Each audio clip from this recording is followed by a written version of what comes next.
அனைவருக்கும் எனது பணிவான வணக்கங்களையும் மனமார்ந்த வாழ்த்துக்களையும் தெரிவித்துக் கொண்டு இன்றைய பதிவில் அசுவினி மகம் மூலம் இந்த 3 நட்சத்திரங்களில் ஏதாவது ஒரு நட்சத்திரங்களில் ஒருவர் ஜனனமானால் ஆரம்ப திசையாக, அதாவது ஜென்ம திசையாக இந்த கேது பகவானுடைய திசை வருங்க. இந்த கேது பகவானுடைய திசை சிறப்பாக இருக்க வேண்டுமென்றால் அவர் எந்த நட்சத்திர பாதசாரத்தில் இருந்தால் சிறப்பான பலன்களை தருவார் என்பதை பற்றி இதுவரைக்கும் நாம் பார்த்தோம்.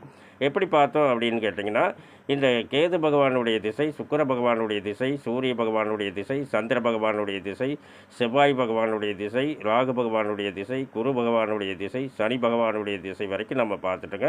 ஆனால் நாம் இப்போ பார்க்க போகிறது இந்த புதன் பகவானுடைய திசை.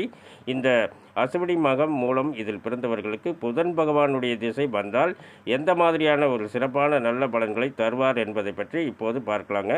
எப்படி பார்க்க போகிறோம் அப்படின்னா, எந்த நட்சத்திர பாதசாரத்தில் இந்த புதன் பகவான் இருக்கிறாருங்கிறத ரொம்ப கவனமாக பார்க்கணுங்க.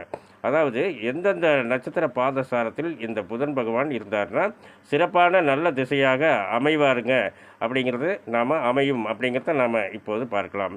இந்த புதன் பகவான் பரணி, பூரம், பூராடம், ரோகிணி, அஸ்தம், திருவோணம், திருவாதிரை, சுவாதி, சதயம், பூசம், மனுசம், உத்திரட்டாதி, ஆயில்யம், கேட்டை, ரேவதி இந்த மாதிரி நட்சத்திர பாதசாரத்தில் இருந்தார்னா இந்த அசுவினி மகம் மூலம் இதில் பிறந்தவர்களுக்கு சிறப்பான திசையாக அமைவாருங்க.